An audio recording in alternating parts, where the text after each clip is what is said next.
ओम अज्ञानतिमिरान्धस्य ज्ञानाञ्जनशलाकया चक्षुर्मिलितं येन तस्मै श्रीगुरवे नमः।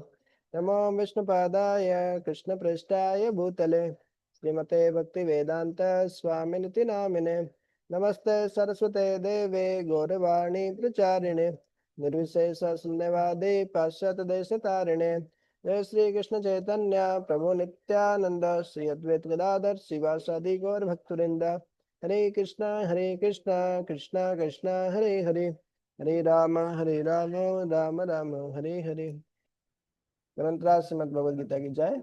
श्रीमद् भगवद गीता अध्याय 2 और श्लोक संख्या हम देख रहे थे। कल हमने देखा 48 एंड 49।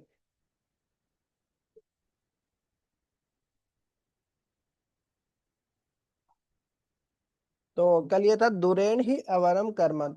ये जो अवर कर्म है मतलब जो परम नहीं है, जो श्रेष्ठ कर्म नहीं है, पाप कर्म है। तो वास्तव में यहाँ पे पाप कर्म मतलब अवरम कर्म किसको बोल रहे हैं?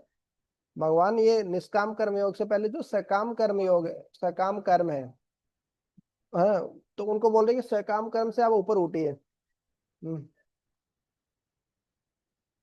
तो कई बार बच्चों को चॉकलेट के साथ मेडिसिन दी जाती है ना? तो वो सकाम कर्म चॉकलेट के साथ मेडिसिन देने जैसा है। अब सीधा मेडिसिन दवाई नहीं ले पाता ना छोटा बच्चा, खारी लगती है उसको। तो चीनी में घोल के पिला देते हैं, चॉकलेट के साथ खिला देते हैं, इस तरीके से। तो ये जो सकाम कर्म है उन्हीं को अवरम कर्म बोला है। सकाम कर्म से ऊपर उठिए, सकाम कर्म में मानने वाले। ये कल हम देखा था।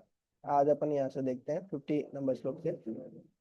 बुद्धि युक्तो जहाति उभे सुकृत दुष्कृते तस्मात् योगाय युज्यस्व योगः कर्मसु कौशलम। इसके लास्ट की जो लाइन है ना, योगः कर्मसु कौशलम, ये बहुत फेमस लाइन है। आप जगह जगह जाएंगे, यूनिवर्सिटी में, हमारे एनआईटी भोपाल में भी मैं जब बता रहा था, तो ये कुछ कुछ फ्रेजेज वाक्यांश इस तरीके से लगे रहते हैं। भगवत गीता योगः कर्मसु कौशलम, कर्म करने का कौशल क्या है? वही योग है। कोई भी काम बड़े एक्सपर्ट तरीके से कीजिए, वो करने का कौशल ही योग है। इस तरीके से समझते हैं लोग। कर्मण्येवाधिकारस्ते मा फलेषु कदाचन। कर्म करो, फल की इच्छा मत करो। अरे भैया उसके आगे भी लाइन है। भाग कर्म फल हेतुर्भुर माते संगस्तु अकर्मणि। तो बहुत तरीके से मिसयूज करते हैं ना। पूरा नॉलेज नहीं रहता है, अज्ञान रहता है ना। क्योंकि भगवत गीता तो हमारे करिकुलम में रहते हैं ना, स्कूल कॉलेज में पढ़ाई नहीं जाती, तो हमको क्या पता है। हमको जो बोल देते हैं वही भगवत गीता। लोग भगवत गीता के नाम से क्या क्या लिखते हैं पता नहीं, कहाँ कहाँ से थ्योरी लाते हैं। भगवत गीता उसके आगे लिख देते हैं भगवत गीता। भगवत गीता में भगवान कृष्ण कहते हैं। अरे भगवान कृष्ण भी बोलेंगे ना भैया, मैं कब कहा। आजकल व्हाट्सएप यूनिवर्सिटी व्हाट्सएप यूनिवर्सिटी भी काफी चल ही रही चल रहा है गुरुदेव। है। चैट जीपीटी, व्हाट्सएप यूनिवर्सिटी, तो वहां से वो तो जो कुछ भी उसमें फीड किया रहता है वो बता देता है। उसमें कोई बोनाफाइड है कि नहीं है, हमने टीवी सीरियल में देखा। अब ज्यादातर लोगों से पूछा जाए, ठीक है भैया आपने, आपको ये पता है ऐसा ऐसा हुआ, तो बताओ कहाँ देखा? या तो टीवी सीरियल में देखा, या हमने सुना, या फिर हमने व्हाट्सएप पे कोई, हमारा व्हाट्सएप यूनिवर्सिटी से हमारा हमको ये मैसेज मिला। तो सब मनोरंजन के लिए बनाते हैं, जो सीरियल वगैरह भी रहते हैं। रामानंद सागर का जो रामायण है, वो है ना, कुछ कुछ पुरानी चीजें वो बोनाफाइड है, लगभग बोनाफाइड है, लगभग। तो लेकिन बाकी जो, बाकी तो पूरा एंटरटेनमेंट, एंटरटेनमेंट के हिसाब से, मनोरंजन के हिसाब से बना देते हैं। मनोमंजन करना चाहिए, शास्त्र बोल रहे हैं मन को नियंत्रित करो, मन को कंट्रोल करो, वो मनोरंजन करवा रहे हैं। तो योग है कर्मसु कौशलम का क्या अर्थ है, ये भी हम देखेंगे ना। तो भगवान बोल रहे हैं बुद्धि युक्त जहाति इह। बुद्धि युक्त है, जो बुद्धि से युक्त है, मतलब जो भगवान की सेवा में लगा हुआ है, निष्काम कर्म योग जो कर रहा है, बुद्धि युक्त। बुद्धि योग के दोनों अर्थ है, निष्काम कर्म योग या जो भक्ति में लगा हुआ है। यहाँ पे जैसे प्रभुपाद जी लिख रहे हैं, भक्ति में जो लगा हुआ है वो क्या करता है? जहाती, वो त्याग देता है, वो फिर सब मुक्त हो जाता है वो। यह मतलब इस संसार में उभय सुकृत दुष्कृते। उभय मतलब जैसे उभय, उभय मतलब होता है दोनों। संस्कृत में उभय क्या है? मतलब अव्यय है। अव्यय मतलब जिनका अर्थ चेंज नहीं होता है, मतलब उनमें विभक्ति वगैरह ऐसा कोई चेंज नहीं आता है। उभय, उभयतः, परितः, है ना, सर्वतः, सर्वत्र, इस तरीके से जो ये शब्द होते हैं, यथा, तथा, यदा, कदा, तदा, च, वा, व, इस तरीके से। तो ये उभय मतलब दोनों, सुकृत दुष्कृत, सुकृत मतलब अच्छे कर्म, और दुष्कृत मतलब बुरे, है। तो पुण्य और पाप दोनों ही क्या करता है, जो बुद्धिमान व्यक्ति है, जो भक्ति में लगा वो क्या करता है, जहाती दोनों को ही संसार में त्याग देता है, पुण्य और पाप दोनों को ही त्याग देता है, बताइए।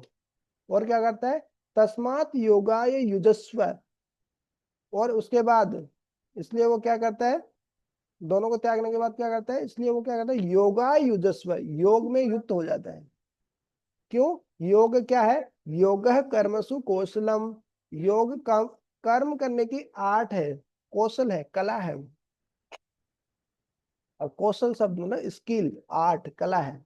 क्यों है योग, जैसे निष्काम कर्म योग की अभी बात चल रही है, वो कर्म करने की आर्ट क्यों है, क्योंकि भगवान बता दिए कर्मण्य अधिकार मां फलेषु कदाचन।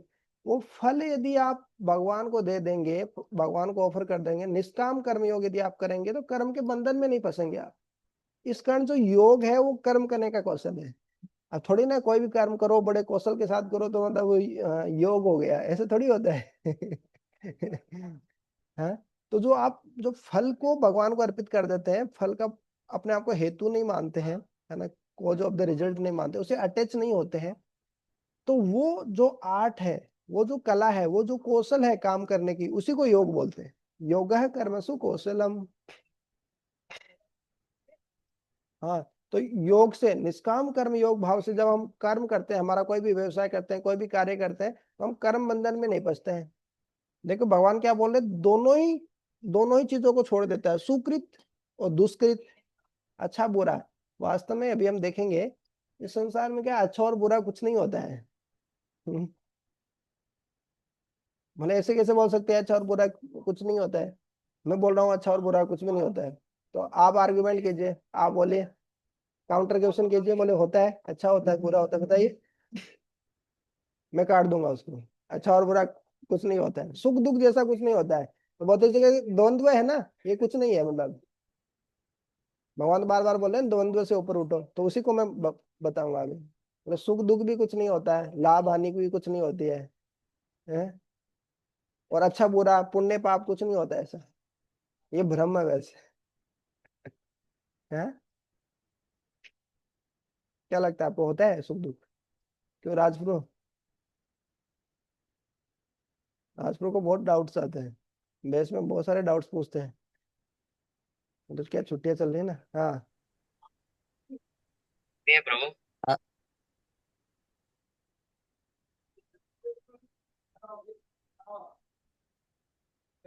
क्या क्वेश्चन है आपका, बताइए।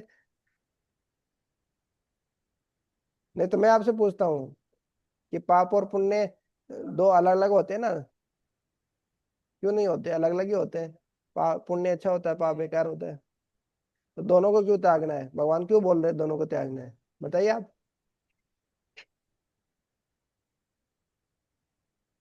कोई भी बताइए आप में से। हरे कृष्ण प्रभु जी, अगर पाप पुण्य धर्म अधर्म सुख दुख ये चीजें नहीं होगी तो धर्मपरायण होकर के व्यक्ति कार्य कैसे करेगा? वो तो उच्छृंखल हो जाएगा। इस प्रकार से कर्म करेगा कि उसको पता ही नहीं रहेगा फिर कि क्या सही क्या गलत है। हरे हाँ, कृष्ण। तो मतलब भगवान गलत बोल रहे हैं कि दोनों को त्याग दो, सुकृत और नहीं नहीं, भगवान तो गलत बोल रहे। भगवान तो गलत नहीं बोल सकते, सही बात है। तो रिजल्ट्स को बोल रहे हो, गुड एंड बैड रिजल्ट्स, दोनों को ही त्याग दो। वास्तव में ऐसा क्यों बोल रहे हैं कि संसार में पाप और पुण्य जैसा होता नहीं, पाप भी पाप है और पुण्य भी पाप है वास्तव में। कैसे, आपने कोई समाज सेवा किया, आपने कोई भला कार्य किया, भजन नहीं किया, देखिए पाप पुण्य और भजन, सकर्म विकर्म और अकर्म, तीनों अलग अलग होते हैं। कर्म, विकर्म और अकर्म, अकर्म मतलब भजन। कर्म और जो विकर्म है या सकर्म और विकर्म है, वो क्या है, पाप और पुण्य है। तो पाप और पुण्य दोनों ही बांधने वाले हैं वास्तव में। क्यों, क्योंकि आप पाप करोगे तो नरक में जाओगे, वो तो बांधता ही है, समझ में आता है। पुण्य करोगे तो ऊपर स्वर्ग लोक में जाओगे, ऊपर के लोकों में जाओगे। फिर आपके पुण्य खत्म हो जाएंगे तो क्या होगा? ये क्षिण्य पुण्य लोकम, क्षिण्य पुण्य मृत्यु लोकम विसंति है। फिर वापस पतन हो जाता है, वापस मरते लोक में आ जाते हैं, आपका अकाउंट खत्म हो जाता है पुण्य का। तो उसने तो आपको ज्यादा भ्रमित किया ना, आपको फॉल्स इंजॉयमेंट दिया, एक झूठा, है ना, सपना दिखाया आपको, फिर से आपको पटक दिया। मतलब जैसे कई बार क्या होता है, कई कई कंपनियों में कई ऐसी जॉब लगती है, 30 लाख का पैकेज, अरे उस इंजीनियरिंग स्टूडेंट को ऊपर 30 लाख का पैकेज मिला है, और 2 महीने में भगा देती है। बोलेगी कि उसका सेल कम हो गया, कुछ ऐसा हो गया, मतलब हो जाती है ना बहुत सारे, अभी जैसे एआई से बहुत सारे जॉब्स चली जा रही हैं, तो एकदम से पूरा मंदी आ जाती है तो वो फिर निकाल देते हैं। तो ये फायदा क्या हुआ? मतलब ऐसे ऐसे ऐसे पुण्य का, ऐसी नौकरी का फायदा ही क्या हुआ कि 2 महीने में आपको वापस आउट कर दिया, फायर कर देते, उन्हें फायर कर दिया। तो उसी तरीके से ऐसे पुण्य से फायदा क्या हुआ? जो टेम्परेरी फायदा दिया मेरे को। तो वास्तव में जो भौतिक जगत के जो पुण्य है और जो पाप है, दोनों ही पाप है, वास्तव में कोई मतलब नहीं है। और सुख और दुख, पुण्य और पाप से सुख दुख मिलता है। दुख तो दुख है ही, दुख तो समझ में आता है, और सुख भी दुख ही है एक तरीके से। क्यों? वो टेम्परेरी सुख है, कुछ क्षण के लिए मेरा दुख खत्म हुआ है, इसलिए मेरे को सुख लग रहा है वो। जैसे प्रभुपाद जी एक इसमें स्टोरी सुनाते हैं, पहले के लोग जब काला काला पानी की सजा देते थे ना, तो उसको दूर ले जाके एक द्वीप में, पानी के बीच में, समुद्र के बीच में ले जाते थे। उसको उसको जो अपराधी रहता था उसका मुंह पकड़ के पानी के अंदर डुबा देते थे, 1 मिनट बाद में निकाल देते एकदम। तो पानी से निकालने के बाद वो सांस लेता है, श्वास लेता है, तो उसको लगता है कितना आनंद है। वैसी ही परिस्थिति हमारी है।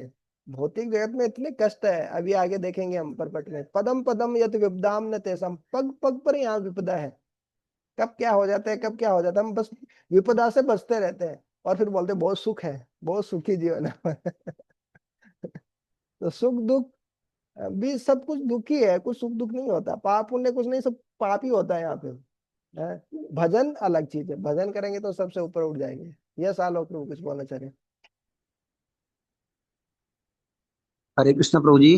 जी जी।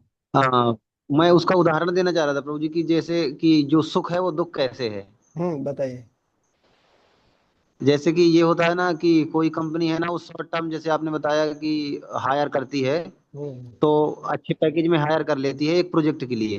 हम्म तो सामने वाले को बहुत सारा पैसा देती है और वो सारी सुख सुविधाएं देती है। फिर हम्म क्या होता है कि वो प्रोजेक्ट खत्म होने के बाद उसको हायर कर देती है। हम्म अब उसको तो आदत पड़ चुकी है, क्योंकि वो अच्छी सुख सुविधाओं के साथ रहता है। अब हम्म वही सुख सुविधा उसके लिए वो बन जाती है, क्योंकि उसको दूसरा उस टाइप का वो नहीं मिल पाता, एकोमोडेशन। हम्म, इसलिए वो सुख भी कहीं ना कहीं दुख बन जाता है, क्योंकि जो नॉर्मल पंखे में रहने वाले आदमी को एसी दे दिया जाए, फिर उससे एसी छीन लिया जाए। सही बात। जैसे कोई गुलाब जामुन खा रहा है, तो वही 4-5 गुलाब जामुन उसको सुख देता है, फिर वही ज्यादा गुलाब जामुन खाएगा तो वही उसके सुख है, वही दुख का कारण बन जाएगा, पेट खराब हो जाएगा। ये पढ़ा था ना, सत्व गुण के सुख क्या होता है, यत अग्रे विषमीव परिणामे अमृतोपमम। यत अग्रे अमृतोपमम परिणामे विषमीव। स्टार्टिंग में मजा लगता है, लेकिन फिर उसका रिजल्ट मिलता है, फिर बड़ा दुख होता है। तो रजोगुण का सुख ऐसा ही होता है। तो इस तरीके से भगवान इसलिए बोल रहे हैं। इसका परपट पढ़िए, तनिष्क पर पढ़िए।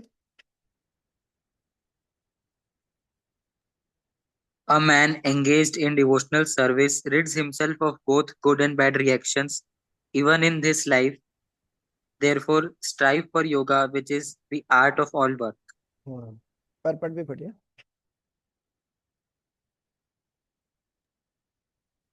Since time immemorial, each living entity has accumulated the various reactions of his good and bad work. As such, he is continuously ignorant of his real constitutional position. One's ignorance can be removed by the instruction of the Bhagavad Gita, which teaches one to surrender unto Lord Sri Krishna in all respects and become liberated from the chain chain victimization of action and reaction, birth after birth. Arjun is therefore advised to act in Krishna consciousness to the purifying process of resultant action. तो देखिए, पाप और पुण्य के चक्कर में जब हम फंसे रहते हैं, कर्म बंधन के चक्कर में फंस जाते हैं। भक्ति करते तो कर्म बंधन से अपन बाहर निकल सकते हैं। तो इसमें जैसे ये पॉइंट आया था, व्यक्ति पाप क्यों करता है?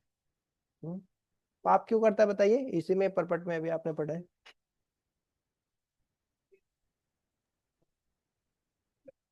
इंद्रिय सुख के लिए। इंद्रिय सुख के लिए करता है, हाँ। लेकिन इंद्रिय सुख क्यों क्यों भोगना चाहता है वो?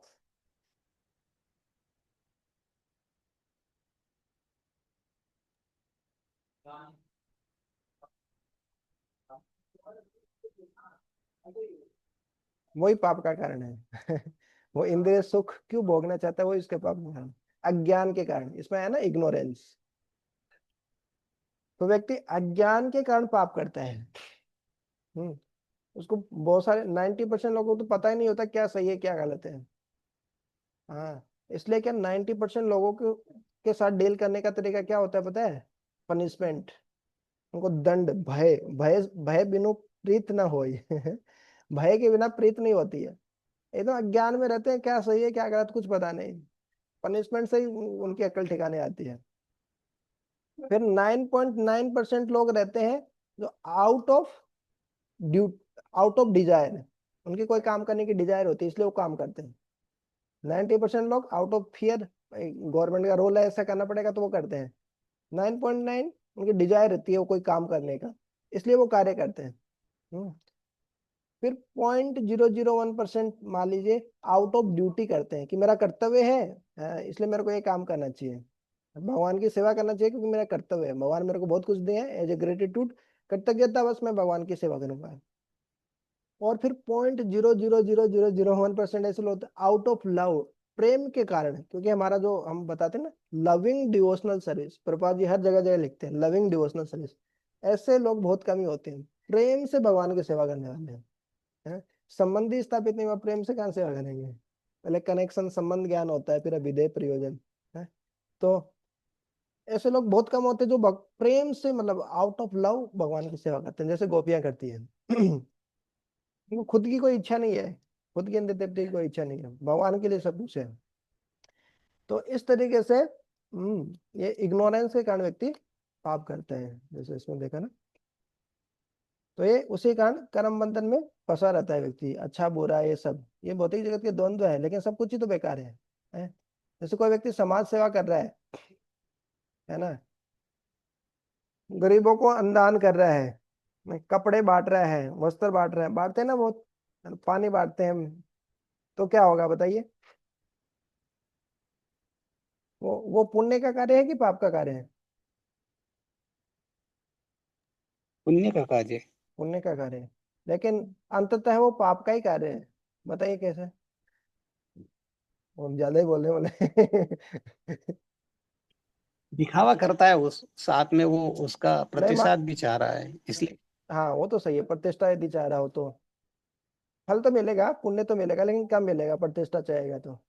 मान लीजिए प्रतिष्ठा नहीं चाह रहा है, निस्वार्थ भाव से कर रहा है, फिर भी बोल रहा हूँ मैं पाप का ही कार्य है वो, तो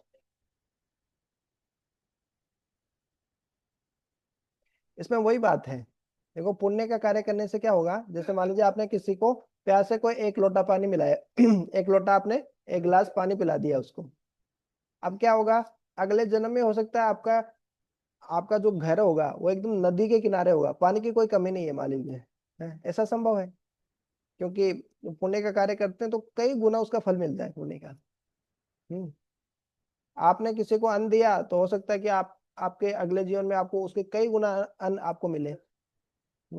लेकिन होगा क्या, क्योंकि भक्ति नहीं की ना, तो फिर से चांसेस है कि आप वो आपके पुण्य जब खत्म हो जाएंगे तो आप फिर से पाप कर्म में लग सकते हो। भक्ति अलग चीज है, पाप और पुण्य दोनों ही फंसाने वाले हैं। पॉइंट ये है, कहने का मतलब ये है कि पाप तो फंसाने वाला ही है ना, नरक में जाता है व्यक्ति, कष्ट भोगता है, पुण्य करने से ऊपर के लोकों में जाता है, सुख भोगता है। लेकिन भगवान बार बार बोल रहे हैं, क्षीणे पुण्य लोके मृत्यु लोकम विसंति, जो पुण्यों का जब अंत हो जाता है व्यक्ति का, तो फिर से इस भौतिक जगत में आ जाता है। तो फायदा क्या हुआ, फिर से जेल में आ गया। भौतिक जगत तो जेल ही है, ऊपर के लोग भी जेल ही है, बस थोड़ा सा वहां इंजॉयमेंट अच्छा था। कई बार जेल में होता है ना, बड़े लोग जाते तो अच्छी फैसिलिटी मिलती है, वैसा ही है, अच्छी फैसिलिटी मिल रही है लेकिन है तो जेल में ही ना। पुण्य कार्य करने के बाद भी क्या फायदा वहां, पॉइंट ये है। इस कारण भगवान बोल रहे हैं दोनों को जहाती इह उभय सुकृत दुष्कृते। अब वही कार्य, पुण्य का कार्य आप, है ना, भगवान का प्रसाद बना के भोग लगाओगे, मतलब प्रसाद बना के आप बांटोगे, और जिनको दोगे उनसे हरिनाम करवाओगे, तो वही भक्ति हो गया, है कि नहीं। जिनको कपड़े बांट रहे हो उनको भक्ति, उनको हरिनाम भी करवा दो, उनको भक्त बना दो, तो वो भक्ति का कार्य हो गया। तो इस तरीके से कोई भी समाज सेवा है वो भक्ति में ट्रांसफॉर्म हो जाती है। डोवटेल का उसको बोलते हैं, इंग्लिश में बोलते हैं, प्रपात जी वर्ड यूज करते हैं डोवटेल।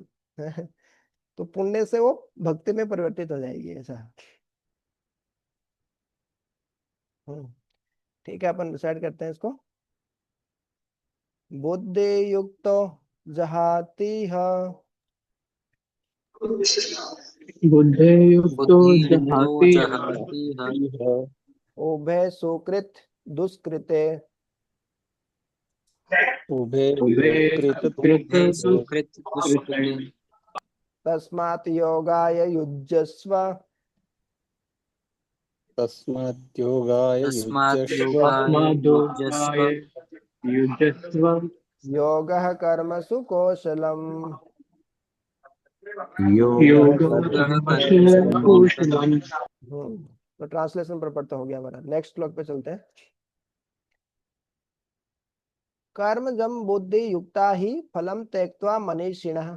जो मनीषी लोग हैं, जो मंथन करते हैं, चिंतन करते हैं, जो ना भक्त लोग हैं, महान ऋषि हैं, मनीषी, वो क्या करते हैं, कर्म जम, कर्म से जो उत्पन्न, जय मतलब उत्पन्न, जलज जल से उत्पन्न मतलब कमल, पंकज कीचड़ से उत्पन्न है, वारिज पानी से उत्पन्न, सब पानी के कमल के पर्यायवाची हो जाएंगे।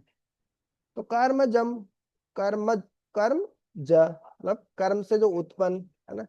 फिर रामम, वैसे कर्म जम हो गया द्वितीय व्यक्ति वचन, तो वो तो अलग लग गया। तो कर्म से जो उत्पन्न है फल, हर कोई कर्म करते तो उसका फल होता है, उसको त्यक्त्वा त्याग कर, कत्वा प्रत्यय त्वा जहाँ पे भी लगता है कर या करके, हैविंग ऐसा अर्थ होता है उसका। त्यक्त्वा, तेज मतलब त्यागना, तो त्यक्त्वा मतलब त्याग कर। तो जो मनीषी जो लोग होते हैं वो कर्मों के फल को त्याग कर, बुद्धि युक्ता, बुद्धि से युक्त होकर, मतलब भक्तिमय सेवा में बुद्धि वाली चेतना से, भक्ति वाली बुद्धि की चेतना से क्या करते हैं, क्या होता है उनका, जन्म बंध विनिर्मुक्ता। जन्म और मृत्यु का जो बंधन है, जन्म का जो बंधन है, उसे विशिष्ट रूपेण निर्मुक्त हो जाते हैं। दो दो उपसर्ग लगे देखिए, वि मतलब विशिष्ट रूपेण, निर मतलब बाहर, मुक्ता मतलब मुक्त। केवल मुक्ता भी लिख सकते थे कि मुक्त हो जाते हैं, लेकिन निर्मुक्त अच्छे से, है ना। निर मतलब होता है बाहर, बाहर चले जाना, निर्गत, है ना, इस तरीके से। तो निर्मुक्त हो जाते हैं। फिर विशिष्ट रूप में निर्मुक्त हो जाते हैं, जन्म मृत्यु जरा व्याधि के बंधन से वो विशिष्ट रूप में निर्मुक्त हो जाते हैं ऐसे लोग। और क्या होता है, पदम गच्छन्ति अनामयम, और परम पद, है ना, पद मतलब वैकुंठ, गच्छन्ति मतलब चले जाते हैं, अनामयम, आमय मतलब होता है, हमने सत्वगुण रजोगुण और तमोगुण के भोजन देखे थे ना 18वें अध्याय में। तो जो आमय प्रदाह, रजोगुण का जो भोजन होता है वो आमय देता है, बीमारी देता है, कष्ट देता है। और अनामय मतलब अनामय, अनामय मतलब जहाँ पे कोई कष्ट नहीं है, वैकुंठ है वो, वैकुंठ, वैकुंठ मतलब कोई कुंठा नहीं है वहाँ, कोई कष्ट नहीं है। बहुत ही जगह मतलब पदम पदम यदि विद्या ऐसा। तो ऐसे जो मनीषी लोग हैं, जो भक्त लोग होते हैं, वो ऐसे कर्मों के फल को का त्याग कर देते हैं, बुद्धि से युक्त रहते हैं, वो भक्ति में सेवा में लगे रहते हैं। भक्ति भक्ति में उनकी चेतना होती है, भगवान कृष्ण कॉन्शियसनेस होते हैं, कृष्ण भावनामृत उनकी रहती है, कृष्ण भावना में उनकी चेतना होती है, बुद्धि से युक्त होते हैं। कृष्ण बुद्धि से युक्त होते हैं ऐसे लोग, मनुष्य, ऐसे लोग जन्म बंधन के चक्कर से विनिर्मुक्त हो जाते हैं, और पदम गच्छन्ति अनामयम, और परम पद को प्राप्त करते हैं जहाँ पे कोई अनामयम, कोई कष्ट नहीं है। ठीक है, तो ये थोड़ा बड़ा है, एक एक करके आप पढ़िए। कॉन्सेप्ट प्रो पढ़िए, ट्रांसलेशन।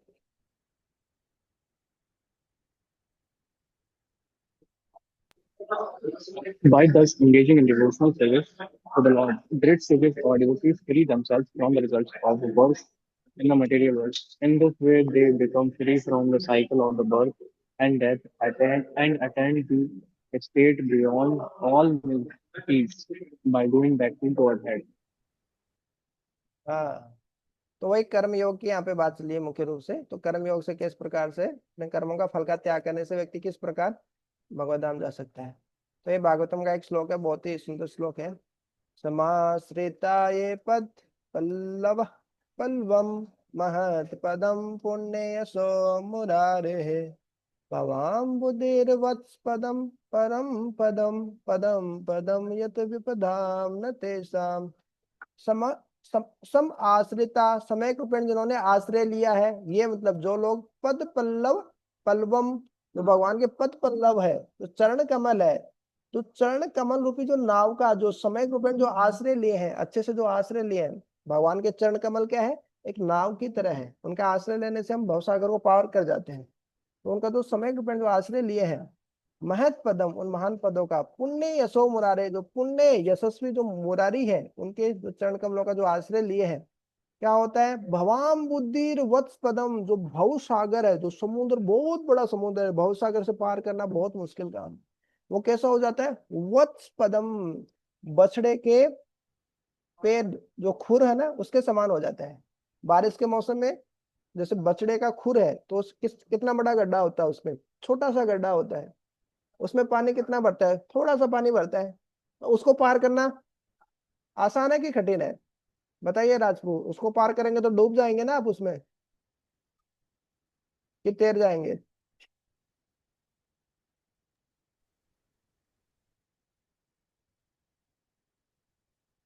नहीं बताएंगे, नहीं सुना, बताइए वीर प्रभु, क्या होगा ऐसे मतलब क्या डूब जाएंगे ओके, उसमें कौन डूबेगा भैया, बछड़े के खुर का जो पानी रहता है उसमें कौन डूबता है, कोई नहीं डूबता भैया, क्या उसे। तो ऐसा ही जो भव सागर है वो ऐसा हो जाएगा, हाँ। तो उसको कोई भी पार कर लेंगे, हाँ, उसको सब पार कर लेंगे यहाँ पे, है कि नहीं। आलोक प्रभु भी कर लेंगे, राज प्रभु भी कर लेंगे, राठौड़ प्रभु जी भी कर लेंगे, तनिष प्रभु, वंशित, वीर प्रभु, सब कोई पार कर लेंगे। अरे बच्चा भी पार कर लेगा उसको भी। तो ऐसे हो जाएगा यदि हम भगवान के चरण कमल रूपी जो नाव का यदि हम सहारा ले लेते हैं, तो भव सागर एक बछड़े के पैरों में जो खुर से जो बनता है गड्ढा, वैसा हो जाता है भव सागर। और भव सागर क्या है, पदम पदम यत विपदाम न तेसाम, यहाँ पद पद पर, यहाँ पग पग पर क्या है, विपदा है, कष्ट है, हाँ। तो ये परपट, ये आगे वाला पैराग्राफ आप पढ़ लीजिए। यहाँ पग पग पर विपदा कैसे है, इसके लिए हम एक वीडियो देखते हैं, अवचन से एक वीडियो देखते हैं। पग पग पर विपदा कैसे है, शिला प्रभुपाद जी भी कैसे सामना किए हैं ये सब चीजें, स्वतंत्रता आंदोलन के समय कैसे कैसे अंग्रेजों से मार खाए हैं। ईश्वरी का विवाह। अब आगे।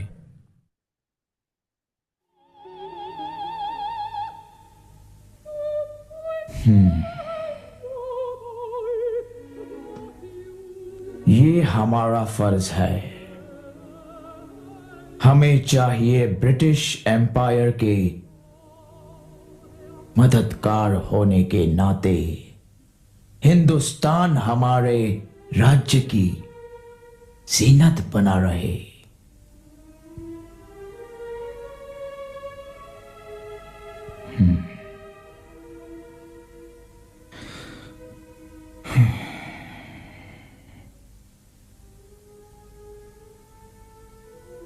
हमारे लिए हिंदुस्तान एक सोने की खान है और इसे अपने कब्जे में रखने के लिए यहां के रहने वालों को ब्रिटिश एम्पायर के शिकंजे में रखना बहुत जरूरी है।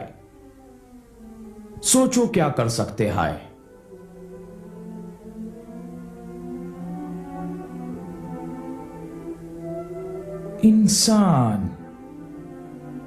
इंसान का दुश्मन होना चाहिए, उसके लिए इनकी एकता को तोड़ना होगा। विथ रिस्पेक्ट सर, मेरे ख्याल से ये मुश्किल है, क्योंकि हिंदुस्तानी बड़े जज्बाती होते हैं, इनमें बड़ा भाईचारा होता है, ये लोग एक फैमिली की तरह रहते हैं। आपने तीर बिल्कुल निशाने पे मारा है। क्या मतलब? ये हिंदुस्तानी जज्बाती और मजहब परस्त होते हैं।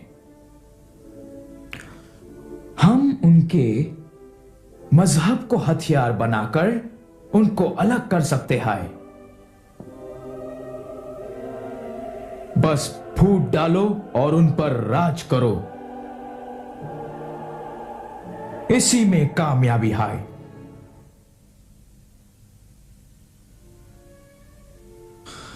क्यों, ठीक है ना मिस्टर हिगिंस? लेफ्टिनेंट गवर्नर, मैं कभी सोच भी नहीं सकता था कि आपके ओहदे का आदमी इतना नीचे गिर सकता है। मिस्टर हिगिंस, हम 1857 के म्यूटिनी के वाक्य को वापस दोहराना नहीं चाहते, और यह जरूरी है कि योर एक्सीलेंसी, ब्रिटिश एम्पायर अमन से हुकूमत करना चाहती है, दंगे फसाद से नहीं, यह आपको मालूम होना चाहिए। हिगिंस, मुझे बहुत पहले से तुम्हारी वफादारी पे शक था। बात वफादारी की नहीं है, बात उसूल की है, और मैं अपने उसूल के खिलाफ नहीं जा सकता, समझे आप? तो तुम मेरे उसूल पे शक कर रहे हो? जानते हो तुम किससे बात कर रहे हो? सर, अगर आपको मेरी बातें बुरी लगी हैं तो आप यह भी जान लीजिए कि मुझे आपकी बातें कुछ खास अच्छी नहीं लगी। Good evening. हिगिंस, मेरा फर्ज है कि मैं तुम्हें बता दूं कि जो बात इस कमरे में हुई है, वो अगर यहां से बाहर गई तो मैं तुम्हें गिरफ्तार करने में कोई हिचकिचाहट महसूस नहीं करूंगा। याद रखना मेरी बात को। तुम सुन रहे हो ना तुम हिगिंस?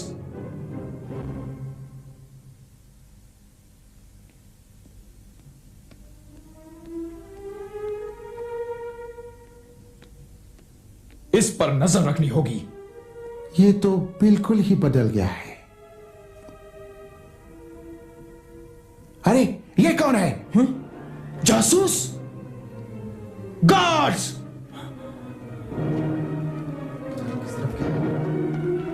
कौन हो सकता है? लगता है उस तरफ है। वो देखो, वो भाग रहा है। पकड़ लो। रुक जाओ, रुको। देखो भाग रहा है, पकड़ो उसे। गार्ड्स, मेरे साथ आओ। वो रुक जाओ, पकड़ो, पकड़ो, ये तो खलासी है। हाँ, रुक जाओ। कहाँ जाएगा देखेंगे। पकड़ो, पकड़ो इसे। नजदीक आ गया, पकड़ो उसे, जाने ना पाए। मारो, मारो, सुन रहा था। तुम दोनों उधर से जाओ, हम यहां से आएंगे।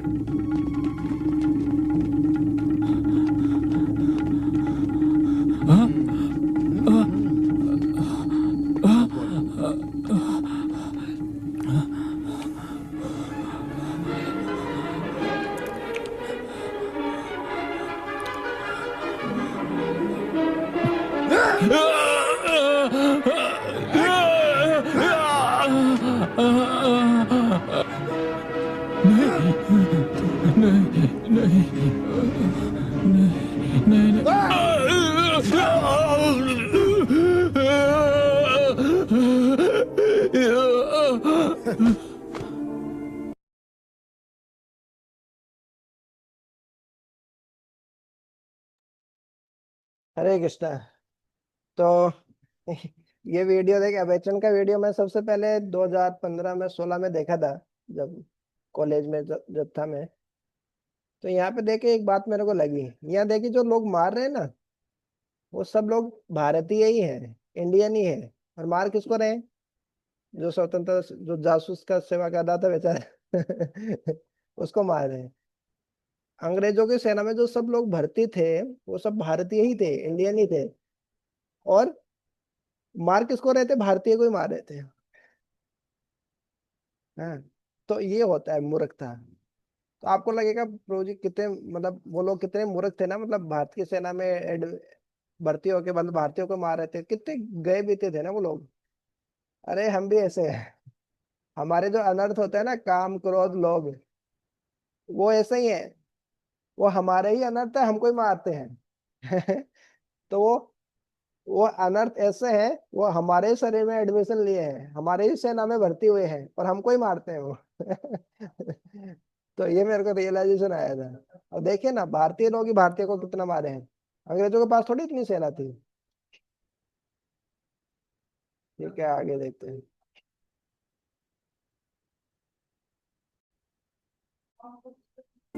मर गया लगता है, ये तो खल्लासी के भेस में जासूस निकला है। पता नहीं क्या सुन रहा था, लेकिन अब तो खत्म ही हो चुका है। हाँ। चलो चलो।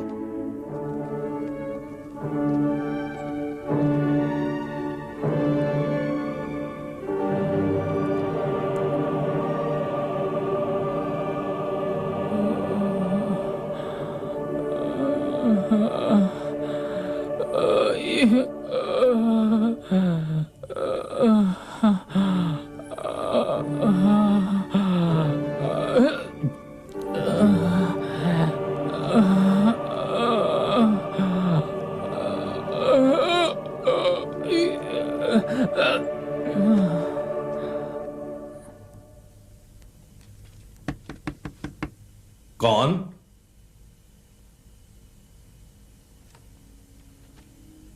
कौन है?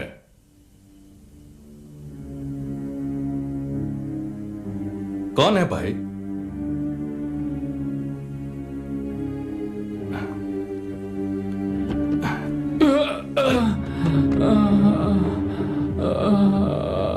क्या हुआ? कौन है भाई? अरे बाप रे, किसने किया? बेटे। जी बाबा। बेटे। दादा, बाबूजी बुला रहे। चलो चलो चलो जल्दी चलो। अरे इस आदमी को क्या हुआ? ये तो जख्मी है। बहुत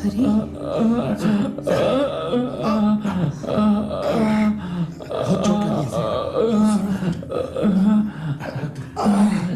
कौन है ये? क्या हुआ? बताओ, किसने किया? अंग्रेज। बोलो बोलो, क्या हुआ? क्या हुआ इसे? अंग्रेज। किसने किया?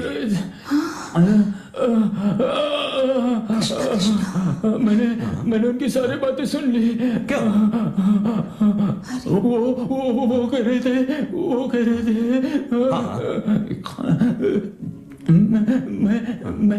मैं उनके यहाँ काम करता हूँ। मैं साफ सफाई करके लौट रहा था ना, तब मैंने सुना वो